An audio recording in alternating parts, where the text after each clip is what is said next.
ప్రభువును లోకరక్షకుడైన యేసుక్రీస్తు నామమున మీ అందరికీ నా యొక్క ప్రత్యేక వందనములు. ఈ ఉదయకాల సమయమున దేవుడు మనకిస్తున్నటువంటి వాగ్దానమును చదువుకుందాం.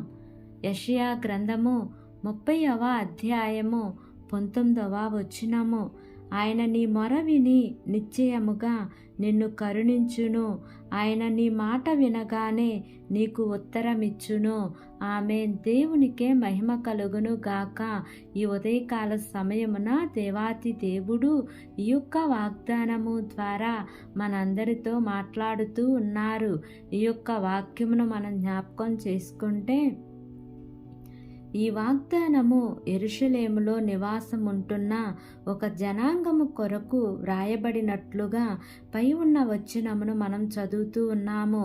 ఈ వాగ్దానము వారి దగ్గరకు వెళ్ళక మునుపు వారు వారికున్న పరిస్థితులను బట్టి, వారికి ఎదురవుతున్న కష్టాలను బట్టి, వారు ఎదుర్కొంటున్న ప్రతికూల పరిస్థితులను బట్టి కన్నీరు పెట్టువారుగా కనబడుతూ ఉన్నారు. వారు మొరపెట్టిన వారి మొర ఆలకించువారు లేక నిరాశతో నిస్పృహతో ఉన్న వారుగా కనబడుతూ ఉన్నారు. అట్టి వారి వద్దకు కరుణగల దేవుడు, కృప కలిగిన దేవుడు ఈ వాగ్దానం పంపుతూ ఉన్నాడు. నీ మాట వినగానే, నీ బాధ వినగానే ఆయన నీకు జవాబిస్తాను అని అంటున్నారు. ఎంత మంచి దేవుడు మన దేవుడు.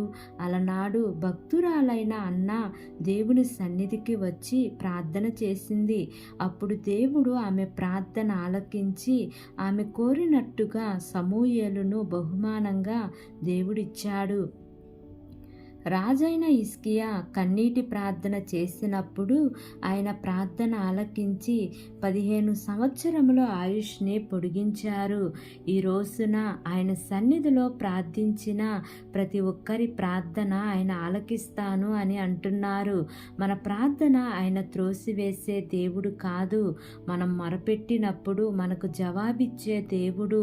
ఇకనైనా మన పాపములు, మన అతిక్రమములు ఆయన సన్నిధిలో ఒప్పుకొని విడిచిపెట్టి పరిశుద్ధమైన ప్రవర్తన కలిగి జీవిద్దాం. దేవుడి వాగ్దానము మనందరి జీవితములలో నెరవేర్చబడును గాక. ఆమేన్. ప్రార్థన చేసుకుందాం. ప్రేమ కలిగిన యేసయ్యా, కృప కలిగిన దేవా, నీకు వందనాలు తండ్రి. నీకు స్తోత్రములు ప్రభువా.